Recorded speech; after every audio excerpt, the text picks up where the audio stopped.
साथियों नमस्कार। एक बार फिर से आपका जीडी कैंपस पे हार्दिक अभिनंदन, अभिवादन, स्वागत। आज फिर से हम उसी टॉपिक के साथ चर्चा करने वाले हैं जो कि आप लोग 2 क्लासों से देख पा रहे हैं, शिक्षा मनोविज्ञान का अर्थ, परिभाषा और उपयोगिता। तो आज की क्लास जो है वो इस टॉपिक को लेकर के अंतिम होने वाली है, यानी इस टॉपिक के बारे में हम अर्थ और परिभाषाओं के बारे में लगभग जान चुके हैं। आज हम उपयोगिताओं के बारे में बात करेंगे या महत्व के बारे में बात करेंगे। देखिए, कई बार क्या होता है कि शिक्षार्थी और शिक्षक को लेकर के प्रश्न पूछ लिए जाते हैं कि बताइए मनोविज्ञान की शिक्षार्थी के लिए या बालक के लिए क्या उपयोगिता है और अध्यापक के लिए क्या उपयोगिता है और विद्यालय के लिए क्या उपयोगिताएं हैं। तो आज उन तीनों टॉपिक को लेकर के हम चर्चा करने वाले हैं आज की क्लास में कि किस प्रकार से जो है शिक्षा मनोविज्ञान एक विद्यार्थी के लिए या बालक के लिए जरूरी है और एक अध्यापक के लिए शिक्षा मनोविज्ञान की क्यों आवश्यकता है। इसके साथ साथ विद्यालय पे शिक्षा मनोविज्ञान का क्या इफेक्ट या प्रभाव देखने को मिलता है कि वहां भी इसका जो महत्व है वो बना हुआ है। यानी हम बात करें तो शिक्षार्थी, शिक्षक और विद्यालय तीनों के लिए ही जो है वो शिक्षा मनोविज्ञान का महत्व जो है वो बहुत ज्यादा है। यानी शिक्षा मनोविज्ञान का अगर ज्ञान नहीं है, चाहे वो बालक हो, तो वो अपने विषय में पारंगत नहीं हो सकता। अब वो अपने विषय में पारंगत कैसे होगा कि वो अपने विषय को ठीक तरह से नहीं समझ पाएगा अगर उसे शिक्षा मनोविज्ञान का ज्ञान नहीं है। इसी प्रकार से एक अध्यापक जो है, पढ़ाने वाला जो शिक्षक है, टीचर है, अगर वो उसको भी शिक्षा मनोविज्ञान का ज्ञान नहीं है तो वो भी जो है वो विषय के साथ, हो सकता है कि वो अपने विषय का ज्ञाता हो, लेकिन विषय का ज्ञाता होना ही वर्तमान में अध्यापक के लिए आवश्यक नहीं है। इसके साथ साथ उसको मनोविज्ञान के सिद्धांतों, परिणामों, शैक्षिक या शैक्षणिक विधियों का भी ज्ञाता होना जरूरी है। क्योंकि एक समय था, प्राचीन समय था, जब केवल और केवल विषय का ज्ञान होना ही काफी था और विषय का जो ज्ञाता होता था उसे ही शिक्षक मान लिया जाता था। लेकिन आज जो है वो एक विषय के ज्ञाता को शिक्षक नहीं माना जा सकता। एक बालक है वो क्यों नहीं सीख पा रहा है, हमें कौन सी विधियों का उपयोग करना है और बालक कैसे बेहतर सीख पाए, ये तभी अध्यापक जान पाता है जब उसे शिक्षा मनोविज्ञान का ज्ञान हो। तो आज की क्लास है वो भी बेहद महत्वपूर्ण होने वाली है। तो आइए करते हैं चर्चा आज की क्लास की।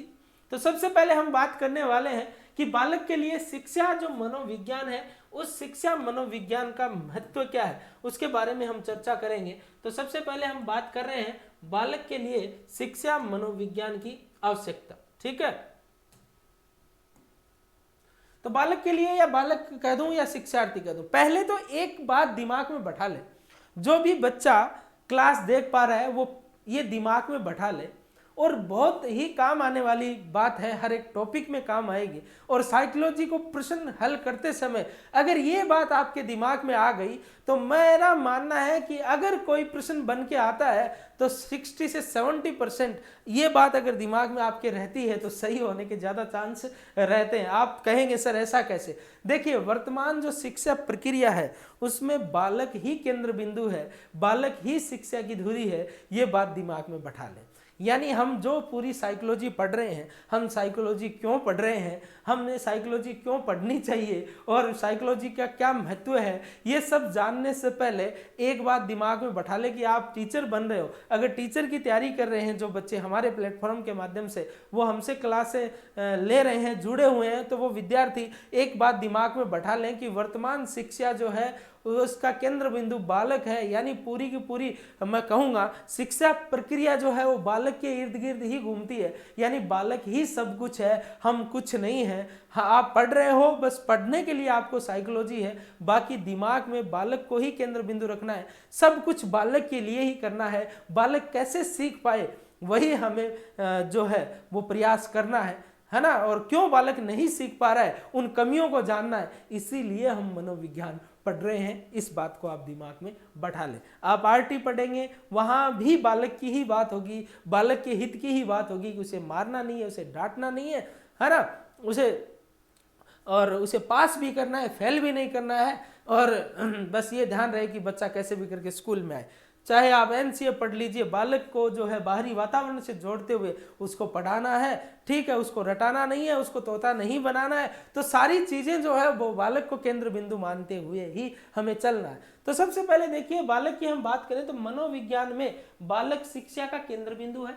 केंद्र बिंदु है यानी पूरी की पूरी शिक्षा जो प्रक्रिया है वो बालक के इर्द गिर्द ही घूमती है। इसका मतलब कई बार सीधा सा प्रश्न ये भी पूछा जाता है विद्यार्थियों कि बालक वर्तमान शिक्षा में केंद्र बिंदु है बालक, शिक्षार्थी, पाठ्यक्रम। ये हमें 3 ऑप्शन दे दिए जाते हैं और कई बार कंफ्यूज कर दिया जाता है बच्चों को। जो विद्यार्थी ठीक से इस बात को नहीं समझते वो शिक्षक भी कर देते हैं, कई पाठ्यक्रम भी कर देते हैं। तो हमें ध्यान रखना है कि वर्तमान जो शिक्षा प्रक्रिया है वो बालक को केंद्र बिंदु मानते हुए और बालक के इर्द गिर्द ही घूमती है। अगर ये बात हमारे ध्यान में है तो हमारा प्रश्न कभी गलत नहीं होगा। अब ये तो बात ठीक है कि वर्तमान में शिक्षा प्रक्रिया का केंद्र बिंदु जो है वो बालक है और बालक को ही शिक्षा दी जाती है। शिक्षक जो है वो शिक्षा उसको उपलब्ध करवाता है यानी शिक्षा देता है। तो शिक्षार्थी को शिक्षा देने का काम जो है वो शिक्षक के द्वारा किया जाता है, लेकिन केंद्र बिंदु कौन है? बालक। अब हम यहाँ बात कर रहे हैं, कुछ आप 5-6 पॉइंट लिखे हुए देख पा रहे हैं। इन पॉइंट के माध्यम से हम ये जानेंगे कि बालक के लिए जो है वो मनोविज्ञान की क्या उपयोगिताएं हैं। एक चीज ध्यान रखें, ये 5-6 बिंदु जो मैंने लिखे हैं ये इसलिए लिखे हैं कि ये 5-6 बिंदु मैं समझाऊं, उसके बाद आप अपनी तरफ से भी और सारी जो पॉइंट है या और बहुत सारी बातें हैं वो ऐड कर सकते हैं। तो ये एक केवल बेस है, ये माने आप कि यहाँ से हम ये जान पाएंगे कि हाँ बालक के लिए इसलिए जरूरी है, ठीक है। बाकी बहुत सी और बातें भी है वो इसमें ऐड की जा सकती है। सबसे पहले पॉइंट पे मैं चर्चा कर रहा हूं वंशानुक्रम एवं वातावरण का ज्ञान। देखिए, अगर बालक शिक्षा मनोविज्ञान का ज्ञान रखता है, अगर बालक को शिक्षा मनोविज्ञान के बारे में जानकारी है तो वो एक वंशानुक्रम का क्या प्रभाव होता है और वातावरण का क्या प्रभाव होता है उसके बारे में वो जान पाएगा कि मैं, अगर ये माने आप, अगर मुझे वातावरण खराब मिल रहा है तो मुझे बदलाव कर लेना चाहिए। और एक अच्छा वातावरण क्या होता है और एक बुरा वातावरण क्या होता है उसके बारे में वो विद्यार्थी जान पाएगा, वो बालक जान पाएगा जो शिक्षा मनोविज्ञान के बारे में जानकारी रखता है। इसका मतलब एक बुरा वातावरण जो है वो बालक को खराब भी कर सकता है, और अगर बालक बुरे वातावरण से अपने आप को अच्छे वातावरण में ढाल लेता है, अच्छे वातावरण में ले आता है, तो वो जो है वो हम कह सकते हैं कि अच्छी तरह से सीख पाता है। तो इस प्रकार से हम कह सकते हैं कि बालक वंशानुक्रम एवं वातावरण का जो है उसे ज्ञान हो जाता है अगर वो शिक्षा मनोविज्ञान के बारे में जानता है, यानी शिक्षा मनोविज्ञान का ज्ञान है। नंबर 2, योग्यताओं व क्षमताओं का ज्ञान। यानी एक विद्यार्थी को अपनी योग्यता और क्षमता का ज्ञान तभी पता लगता है जब उसे शिक्षा मनोविज्ञान का ज्ञान है। अब देखिए, शिक्षा मनोविज्ञान के ज्ञान से योग्यता क्षमता का कैसे ज्ञान का पता लगेगा? तो एक विद्यार्थी है वो उसको इसलिए पता लगेगा कि उसे पता लग जाएगा कि मैं कौन से सब्जेक्ट में पिछड़ा हुआ हूं और मेरा कौन सा सब्जेक्ट अच्छा है और मुझे कितनी और मेहनत करने की आवश्यकता है। ये बच्चा तभी जान पाएगा जब उसे शिक्षा मनोविज्ञान का ज्ञान होगा। यानी एक तरह से यूं माने आप, अगर 10वीं पास बच्चा है, आज की शिक्षा प्रक्रिया के अनुसार बात करें, हालांकि जो है नई हम कह सकते हैं कि राष्ट्रीय शिक्षा नीति जो 2020 है उसमें थोड़ा परिवर्तन किया गया, तो उसके बाद जो है वो अलग परिस्थितियां होगी। लेकिन वर्तमान के अनुसार मैं बात करूं, जैसा कि अभी चल रहा है कि 10वीं के बाद अगर जिस बच्चे को शिक्षा मनोविज्ञान ज्ञान होगा तो वो अपने आप समझ पाएगा कि मुझे कौन सा सब्जेक्ट लेना चाहिए, मुझे साइंस लेनी चाहिए, मुझे आर्ट्स लेनी चाहिए, मुझे कॉमर्स लेनी चाहिए, किस फील्ड में मैं अच्छा कर सकता हूँ, मेरी योग्यता क्षमता क्या है, इसके बारे में वो विद्यार्थी जानता है, जिसको शिक्षा मनोविज्ञान का ज्ञान होता है। छोटी कक्षा में ये ज्ञान है वो हम कहेंगे बच्चे को नहीं होता, शिक्षक ही उसको बताता है, लेकिन बड़ी कक्षाओं में ये ज्ञान जो है वो बच्चे को हो जाता है। मानसिक शक्तियों का ज्ञान। मानसिक शक्तियों का मतलब है तर्क, वितर्क, निर्णय, कल्पना, समायोजन, यानी तर्क वितर्क करने की क्षमता जो है वो बच्चे में आ जाती है। जिस बच्चे को शिक्षा मनोविज्ञान का ज्ञान है तो उसको मानसिक शक्तियों का ज्ञान या तर्क वितर्क करने की क्षमता उसकी विकसित हो जाती है। इसके साथ साथ वो स्वयं का मूल्यांकन कर सकता है। स्वयं का मूल्यांकन कैसे करेगा? वो जैसा कि मैं आपको बता रहा था कि वो जान पाएगा कि मैं क्यों नहीं सीख पा रहा हूँ, मुझे कैसे बेहतर करना है, मुझे कैसे सीखना है, ये सारी बातें जो है वो जान पाएगा। और उसकी कमजोरियां कहाँ हैं, वो उन कमजोरियों को जान पाएगा जब उसे शिक्षा मनोविज्ञान का ज्ञान होगा। और फिर उन कमजोरियों में जो हम कहेंगे सकारात्मक बदलाव जो है वो कर लेगा, तो स्वयं का मूल्यांकन कर सकता है और उसके बाद उसमें सुधार भी कर सकता है। ये भी आप ऐड कर सकते हैं। मूल प्रवृत्तियों और रुचियों का ज्ञान, जिस विद्यार्थी को, जिस बालक को शिक्षा मनोविज्ञान का ज्ञान होगा, वो अपनी रुचि के अनुसार, क्षमता के अनुसार जो है हम कहेंगे कि परिवर्तन कर सकता है। इसके साथ साथ विषय को समझने में सहायक, किसी भी विषय में उसकी कमजोरी है, अगर शिक्षा मनोविज्ञान का ज्ञान है तो वो उस विषय में वो जो कमजोरी है वो उसको दूर कर सकता है, तो विषय को समझने में सहायक है। तो ये हमने बात की कि बालक या विद्यार्थी या शिक्षार्थी के लिए शिक्षा मनोविज्ञान का क्या महत्व है। आइए आगे चलते हैं। अब हम बात कर रहे हैं शिक्षक के लिए शिक्षा मनोविज्ञान का महत्व है। देखिए वो हमने बात की थी शिक्षार्थी के लिए, अब हम बात कर रहे हैं शिक्षक के लिए मनोविज्ञान का क्या महत्व है। तो देखिए शिक्षण प्रदान करने की सबसे महत्वपूर्ण जो धुरी है वो कौन है? वो शिक्षक है। कौन है? शिक्षक है। इसका मतलब शिक्षा प्रदान करने की महत्वपूर्ण धुरी शिक्षक है, जबकि शिक्षण प्रक्रिया जो है वो किसके इर्द गिर्द घूमती है? शिक्षार्थी के। तो हमें ये याद रखना है। पहले जैसा कि मैं बात कर रहा था, पहले ये धारणा थी कि सफल शिक्षक वही है जो अपने, पहले ये धारणा थी कि सफल शिक्षक वही है जिसे विषय का ज्ञान हो। ठीक है, विषय का ज्ञान हो, इतना याद रखना है। जिसको विषय का ज्ञान है वो क्या है? सफल शिक्षक है। लेकिन ये वर्तमान है, ध्यान रखना।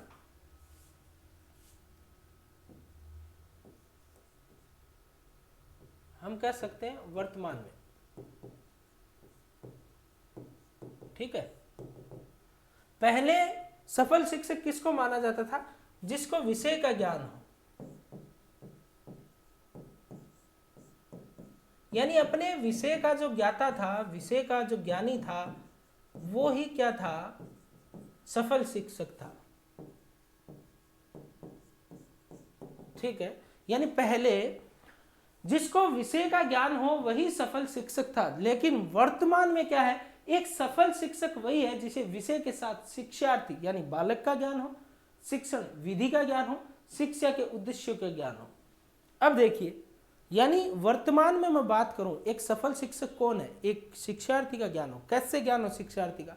कि बच्चा क्यों नहीं सीख पा रहा है, मैं जिस विधि से, जिन शिक्षण विधियों से बच्चे को पढ़ा रहा हूं, क्या वो प्रभावी है या नहीं है। देखो विषय का ज्ञान तो होना ही होना चाहिए, बिना विषय के ज्ञान के वो पढ़ाएगा क्या? जब एक टीचर जिस विषय को पढ़ा रहा है उस विषय का ही अगर ज्ञान नहीं है तो हम बात करेंगे कि वो फिर शिक्षार्थी या बालकों को क्या पढ़ाएगा।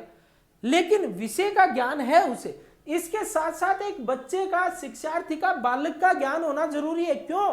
क्योंकि जिन बालकों को वो पढ़ा रहा है उन बालकों के बारे में वो जानना चाहिए कि फला बालक में क्या कमी है, या मेरी क्लास के 50 बच्चे हैं उनमें से ये 15 बच्चे नहीं पढ़ पा रहे हैं, क्या कारण है? क्या मैं जिस मेथड से पढ़ा रहा हूं, यानी यहां शिक्षण विधि आ जाएगी, क्या मैं जिस विधि से पढ़ा रहा हूं वो प्रभावी है? क्या ये बच्चे उस विधि से सीख पा रहे हैं? अगर वो प्रभावी नहीं है तो विधि मैं कहूंगा बदल लेना चाहिए, उन शिक्षण विधि को बदल लेना चाहिए। तो इसका मतलब क्या हुआ? एक बच्चा है, वो बच्चा कैसे अच्छा कर पा रहा है, कैसे नहीं कर पा रहा है, यानी उस बच्चे के बारे में भी जानकारी हो विषय के साथ साथ। इसके साथ साथ कौन सी विधि उपयुक्त है कि मुझे कौन सी विधियों से पढ़ाया जाना चाहिए। हम बात करेंगे, विधियां 2 प्रकार की होती है। देखो, एक होती है शिक्षक केंद्रित, एक होती है बाल केंद्रित। तो हमें शिक्षा मनोविज्ञान की जब हम बात कर रहे हैं तो मैंने आपको कहा था कि हमें यही ध्यान रखना है कि बाल केंद्रित विधियों को ही काम में लेना है। तो बाल केंद्रित विधियों में भी सबसे बेस्ट कौन सी है कि जिस विधि से बच्चा अच्छे से समझ पाए, ये भी ज्ञान हो। इसके साथ साथ वो उद्देश्य क्या है, उद्देश्य क्या है जिनके लिए हम सब कर रहे हैं, वो भी शिक्षक को पता होना चाहिए। तो इन सब का ज्ञान होगा ना, वही क्या है? एक सफल शिक्षक है। स्किनर की एक बहुत अच्छी परिभाषा है। स्किनर क्या कहते हैं? स्किनर देखिए कहते हैं, स्किनर कह रहे हैं, थोड़ा ध्यान से देखें, कि शिक्षा मनोविज्ञान का ज्ञान अध्यापक की तैयारी में नींव के पत्थर के समान कार्य करता है। नींव का पत्थर, अगर नींव मजबूत होगी तो महल या मकान अपने आप मजबूत होगा। तो शिक्षा मनोविज्ञान का ज्ञान जिस अध्यापक को होगा ना, वो हम एक तरह से कह सकते हैं कि विषय का ज्ञान तो उसको होगा ही, और शिक्षा मनोविज्ञान के ज्ञान के कारण वो शिक्षा के उद्देश्यों, शिक्षार्थी और शिक्षण प्रक्रिया में जो समस्याएं आ रही हैं उनके बारे में बहुत अच्छे से जान पाएगा। तो आइए अब हम बात करते हैं महत्व का, कि क्या महत्व है, उसको लेकर के चर्चा करने वाले हैं। सबसे पहले नंबर 1 पॉइंट आप जान रहे हो, स्वयं को जान सकता है। अब स्वयं को कैसे जानेगा? स्वयं को अध्यापक इसलिए इस प्रकार जानेगा कि अध्यापक ये जानने का प्रयास करता है कि भाई मैं जो है वो मेरी कमियां कहाँ हैं। कई बार जरूरी नहीं कि बच्चे की ही कमी होती है, अध्यापक की खुद की भी कमी होती है, और खुद की कमी के कारण हो सकता है कि बच्चे सही से नहीं समझ पा रहे हैं, तो अध्यापक जो है वो खुद के बारे में भी जान पाता है और अपनी जो कमी है उसमें सकारात्मक बदलाव वो कर सकता है अगर उसे शिक्षा मनोविज्ञान का ज्ञान है। और अध्यापक का सबसे बड़ा व्यावसायिक गुण है वो विषय वस्तु का ज्ञान होता है, ये भी हमें ध्यान रखना है। अध्यापक का सबसे बड़ा व्यावसायिक गुण विषय वस्तु का ज्ञान होता है, लेकिन विषय वस्तु के ज्ञान के साथ साथ अगर जिस अध्यापक को शिक्षा मनोविज्ञान का ज्ञान है, और आज मेरा मानना है हर एक अध्यापक को शिक्षा मनोविज्ञान का ज्ञान है। क्यों? क्योंकि शिक्षा मनोविज्ञान का ज्ञान नहीं होगा तो वो सफल अध्यापक नहीं हो सकता। इसलिए वो खुद को जान पाता है कि मेरी जहाँ कमियां हैं उनमें मैं सुधार करूं। इसके साथ साथ बालक को जानना, खुद को भी जान गया, अब बालक को भी जानना। और बालक को जानने में शिक्षार्थी में हमने बात की थी कि बच्चे जो हैं वो कैसे नहीं सीख पा रहे हैं, कहाँ कमियां हैं, और जो बच्चे अच्छा कर रहे हैं तो वो कैसे कर रहे हैं। यानी हम बात करेंगे कि बालक प्रतिभाशाली, मंदबुद्धि, औसत जो भी बच्चा है वो बच्चा क्यों नहीं सीख पा रहा है, और एक बच्चा कैसे अच्छी तरीके से सीख पा रहा है। यानी हर एक बच्चे के बारे में अध्यापक को है वो जानकारी होनी चाहिए, और वो जानकारी तभी होगी जब अध्यापक शिक्षा मनोविज्ञान के बारे में जानकारी रखता है। तो इसके साथ साथ थॉमस फुलर की एक परिभाषा भी है कि एक अध्यापक को बच्चे का अध्ययन भी उस प्रकार से ही करना चाहिए जैसे कि वो अपनी विषय का अध्ययन या विषय वस्तु का अध्ययन करता है। तो बालक को भी हमें उसी प्रकार से अध्ययन करना चाहिए जिस प्रकार से हम अपने सब्जेक्ट का अध्ययन करते हैं, विषय का करते हैं, तभी हम एक सफल अध्यापक कहलाएंगे। नंबर 3 हम बात करें शिक्षण सामग्री का उपयोग करता है। तो देखिए जिस शिक्षक को मनोविज्ञान का ज्ञान होगा वह शिक्षक शिक्षण सहायक सामग्री का उपयोग करेगा। शिक्षण सहायक सामग्री के उपयोग का फर्क क्या होता है, क्लास पे क्या इफेक्ट पड़ता है। तो देखिए बच्चा जो है वो हम कह सकते हैं कि शिक्षण सहायक सामग्री के माध्यम से रुचि से सीख सकता है, बच्चे को सिखाने में सहायक है। ठीक है, बच्चा अनुभव के आधार पे भी हम कह सकते हैं कि थोड़ा सीख सकता है। प्रत्यक्ष तो हम उस विषय वस्तु के संपर्क में नहीं भी ले जा सकते, लेकिन सहायक सामग्री के द्वारा उस बच्चे को जो है वो अच्छे से हम सिखा सकते हैं। ठीक है, कई चीज़ें जो होती हैं वो सहायक सामग्री के द्वारा हम कह सकते हैं कि ज़्यादा इफेक्टिव बनाई जा सकती हैं ताकि वो बच्चे के लिए सीखने में सहायक हो।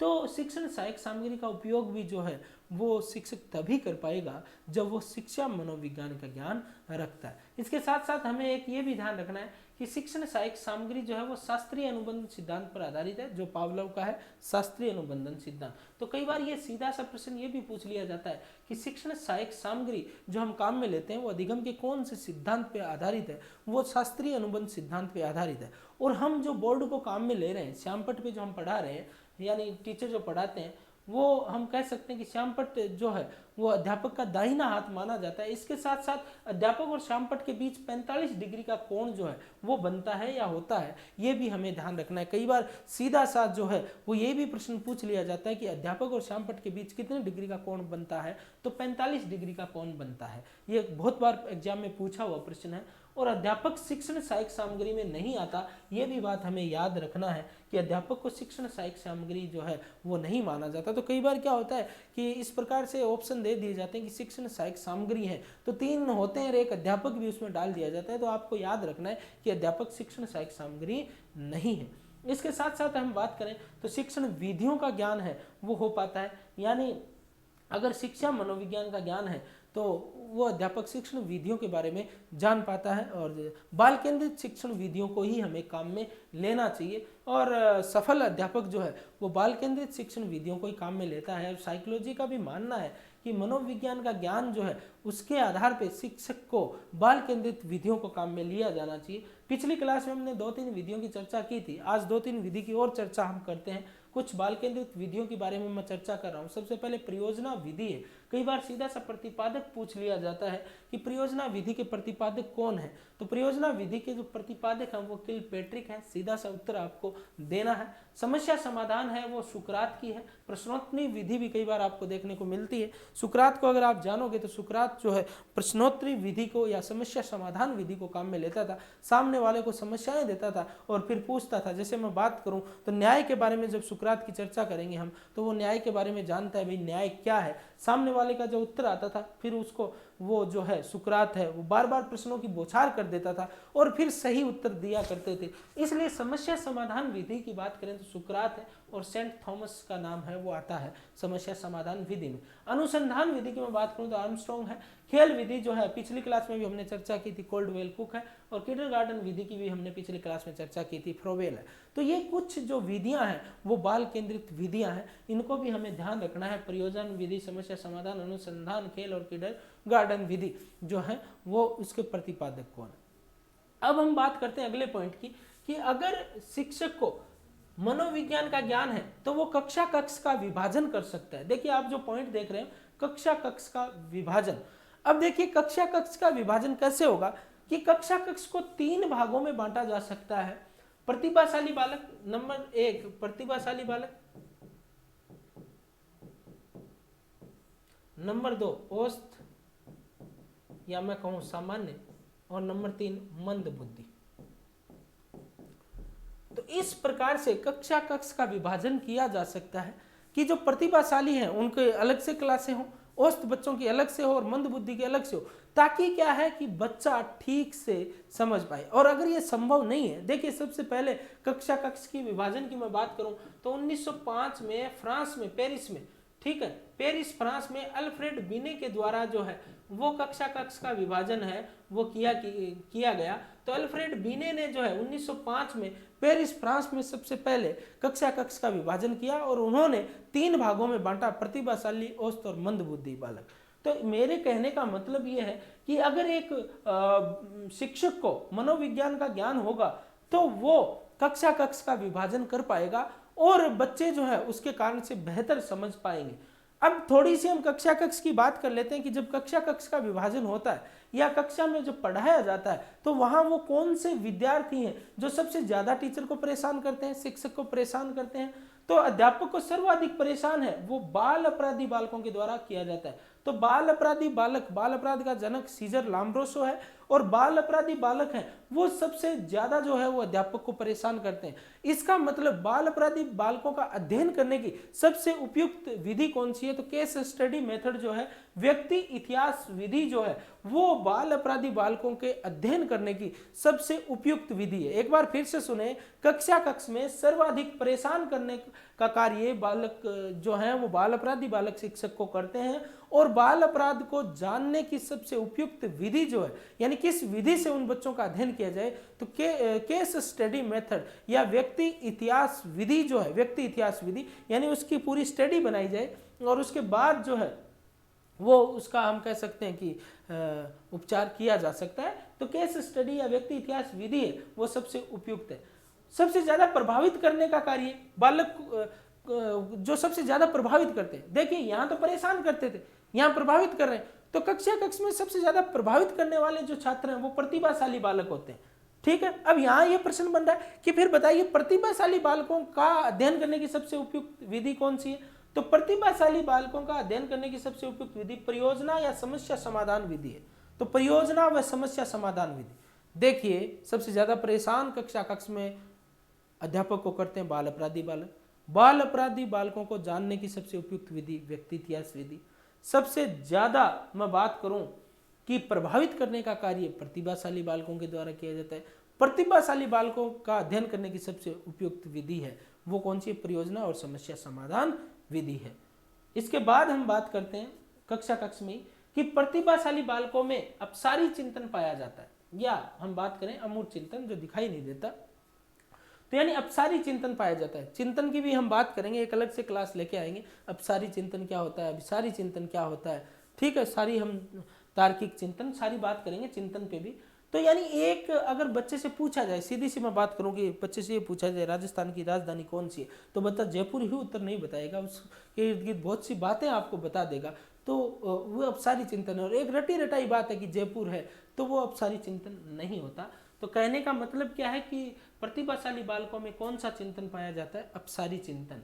और मंद बुद्धि बालकों का अधिगम का कौन सा सिद्धांत लागू होता है, प्रयास एवं त्रुटि का सिद्धांत लागू किया जाता है, क्योंकि मंद बुद्धि बालक है इसलिए बार बार जो है हम कह सकते हैं कि त्रुटि करके गलती करके वो सीख सकते हैं। तो मंद बुद्धि बालकों के लिए अच्छी विधि की मैं बात करूं तो खेल खेल में उसको पढ़ाया जाए तो खेल विधि जो है वो जो है मंद बुद्धि बालकों के लिए सबसे उपयुक्त है, और इनमें मूर्त चिंतन पाया जाता है। तो इस प्रकार से कक्षा कक्ष की हमने बात की कि अगर मनोविज्ञान का ज्ञान होगा तो क्या होगा कि वो अध्यापक जो कक्षा कक्ष का विभाजन कर पाएगा। इसके साथ साथ अगले पॉइंट पे हम बात कर रहे हैं कि अगर अध्यापक के लिए क्या उपयोगिता है, तो अगर जिस अध्यापक को शिक्षा मनोविज्ञान का ज्ञान होगा तो शिक्षा मनोविज्ञान के ज्ञान के आधार पर अध्यापक मूल्यांकन है वो कर पाएंगे। देखिए मूल्यांकन का शाब्दिक अर्थ निर्णय देना होता है, और मूल्यांकन में हम बात करें तो सबसे अच्छा मूल्यांकन है वो वस्तुनिष्ठ मूल्यांकन होता है, ऑब्जेक्टिव मूल्यांकन होता है। अब वस्तुनिष्ठ मूल्यांकन क्यों सबसे महत्वपूर्ण होता है, इस बारे में 2-3 बातें आप सुने। वो वैध होता है, यानी वैधता होती है उसमें, ठीक है, उसमें विश्वसनीयता होती है, वैधता विश्वसनीयता होती है, ठीक है।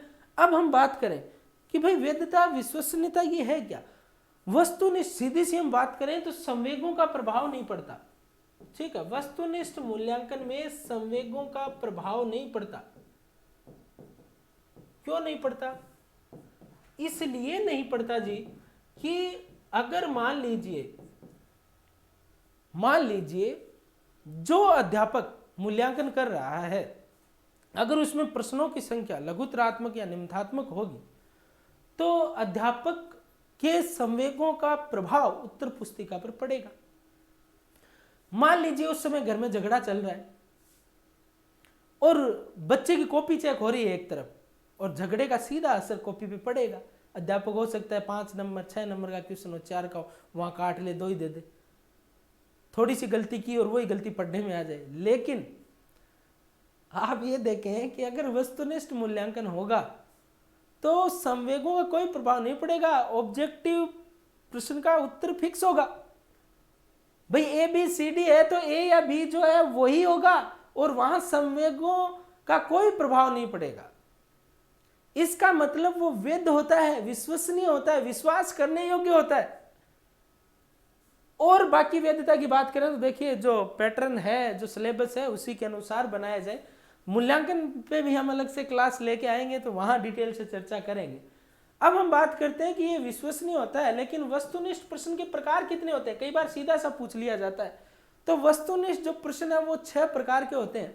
हमें यह भी ध्यान रखना है कि वस्तुनिष्ठ जो प्रश्न है वो 6 प्रकार के होते हैं। कौन कौन से होते हैं, बहुविकल्प, ठीक है, ऑब्जेक्टिव टाइप, रिक्त स्थान वाले, नंबर 2, नंबर 3 की हम बात करें एकांतर, सजातीय एक ही जाति के, विजातीय और मिलान वाले।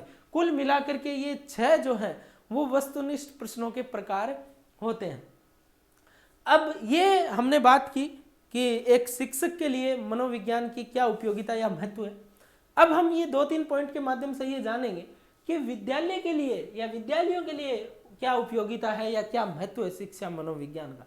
तो देखिए अब हम जब ये बात कर चुके हैं कि शिक्षार्थी और शिक्षक के लिए मनोविज्ञान का क्या महत्व है या क्या उपयोगिता है, तो हमारे दिमाग में ये बात अब आ जानी चाहिए कि जो कोई भी आ रहा है वहाँ, चाहे वो शिक्षक हो चाहे वो शिक्षार्थी हो, यानी उसमें प्रशासन में सब आ जाएंगे, प्रधानाध्यापक हो शिक्षक हो, तो वो सब मनोविज्ञान के ज्ञाता है। क्योंकि विद्यालय में आए हैं तो शिक्षक भी मनोविज्ञान को जानता है, शिक्षार्थी भी मनोविज्ञान को जानता है, और जब सब मनोविज्ञान को जानते हैं तो आपको पता है विद्यालय का माहौल अच्छा होगा। क्यों? क्योंकि मनोविज्ञान का जब ज्ञान होगा तो विद्यालय का माहौल अच्छा होगा, और अगर ज्ञान नहीं है तो माहौल उसके विपरीत होगा फिर, ठीक है। लेकिन अगर हम देखिए शिक्षा मनोविज्ञान की बात कर रहे हैं तो शिक्षा मनोविज्ञान के अनुसार ही बातें करेंगे। तो विद्यालय के लिए शिक्षा मनोविज्ञान की क्या उपयोगिता है, सबसे पहली बात तो ये कि जो शिक्षण प्रक्रिया है वो औपचारिक, अनौपचारिक, निरौपचारिक आपने सुना होगा। तो मुख्य रूप से हम 3 भागों में बांटते हैं। तो औपचारिक शिक्षा प्रदान करने का सबसे महत्वपूर्ण या सर्वोत्तम स्थान जो है वो विद्यालय होता है। और औपचारिक शिक्षा के बारे में आप जानते भी होंगे कि एक निश्चित पाठ्यक्रम हो, एक निश्चित स्थान हो, और जहां शिक्षा प्रक्रिया दी जाती है वो औपचारिक शिक्षा होती है। तो एक निश्चित पाठ्यक्रम होता है और निश्चित स्थान विद्यालय है जहां शिक्षण करवाया जाता है। तो औपचारिक शिक्षण का सर्वोत्तम स्थान जो है वो विद्यालय है। अब हम बात कर रहे हैं 2-3 पॉइंटों के माध्यम से मैं आपको समझाता हूं। सबसे पहला जो पॉइंट है वो ये देखें कि उचित प्रशासन में सहायक। अगर शिक्षा मनोविज्ञान का ज्ञान होगा, प्रधानाध्यापक को ज्ञान है, शिक्षकों को ध्यान है, तो उचित प्रशासन यानी विद्यालय का प्रशासन अच्छे से चलाने में जो है वो सहायता होती है। क्यों? क्योंकि उनको पता है कि हमें विद्यालय कैसे चलाना है, और जब उनको पता है तो वो ये भी जानते हैं कि विद्यालय में क्या कमियां हैं, बच्चे क्यों नहीं सीख पा रहे हैं, और उनके लिए बेहतर हमें कैसे करना है। जो उचित प्रशासन में सहायक है, नंबर 1। नंबर 2 बात करें तो मधुर संबंध बनाने में सहायक। देखिए, अगर सारे ही शिक्षक और प्रधानाध्यापक और विद्यार्थी तो खैर जानते ही हैं, तो अगर स्टाफ के सभी लोग मनोविज्ञान का ज्ञान अगर है उनमें, तो देखिए संबंध है वो मधुर रहेंगे। ठीक है, आपस में मेल मिलाप से वो रहेंगे।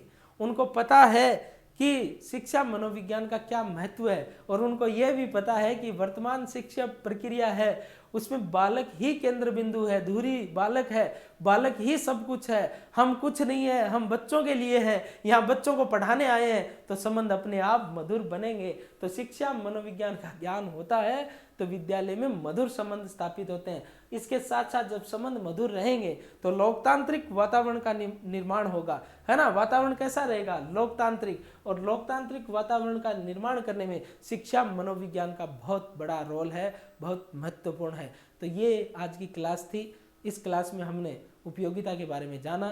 तो आज हम जो है शिक्षा मनोविज्ञान के अर्थ, परिभाषा और उपयोगिताओं को लेकर के पिछली 2-3 क्लासों से चर्चा कर रहे थे। तो वो हमारा जो टॉपिक है वो कंप्लीट होता है। एक नए टॉपिक के साथ हम फिर मिलेंगे। तब तक के लिए जय हिंद, जय भारत।